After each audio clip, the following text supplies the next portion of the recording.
آج پھر ہمیں خبر ہے کہ 30-40 عورتیں زخمی ہوئی ہیں آٹے دینے کے اوپر، اور اب تک 8 عورتیں مر چکی ہیں یا لوگ مر چکے ہیں آٹے کے ڈسٹریبیوشن میں۔ دیکھیں کوئی کسی کو سمجھ آ رہی ہے کہ ہم لوگوں کے حالات ہیں کیا؟ کرونا کے دوران جب لاک ڈاؤن ساری دنیا میں لگا اور نچلا طبقہ پس گیا، ہم نے تب 14,000 روپے ڈسٹریبیوٹ کیا۔ کبھی آپ نے اس طرح کا سین دیکھا تھا؟ کس طرح ہم نے ان کی عزت نفس اس کو بچایا۔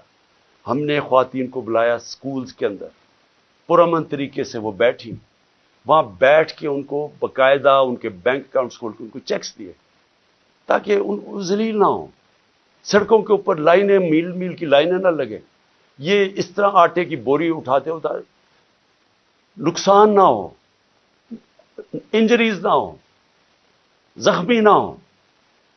ہم نے اس لیے کوشش کی کہ ان کی عزت بھی محفوظ رہے اور ان کو جو ضرورت ہے پیسے کی وہ بھی مل جائے۔ پہلے تو اس سے نظر آتا ہے کہ ان کو سوائے پبلسٹی کے، یہ صرف اور صرف چیپ پبلسٹی کے لیے، اس سے زیادہ ان کو کوئی فکر نہیں ہے معاشرے کی۔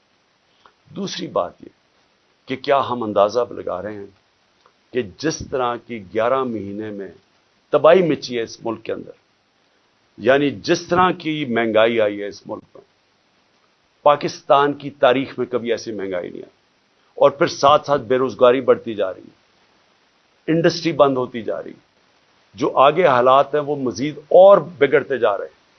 آگے IMF کا سمجھوتا ہونے نہیں لگا، وہ ہونے اس لیے نہیں لگا کہ اگر ان کی کنڈیشنز مانتے ہیں تو ان کو پتا ہے کہ آگے مہنگائی اتنی زیادہ ہے، یہ عوام برداشت نہیں کرے گی۔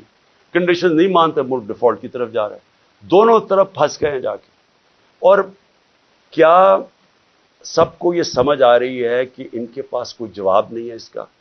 ان کے پاس کوئی حل ہی نہیں ہے، کوئی روڈ میپ ہی نہیں ہے۔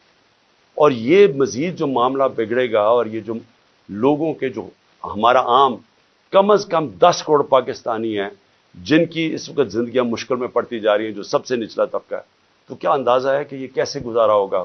آگے کیا ہمارے پاس راستہ کیا ہے اس سے نکلنے کا؟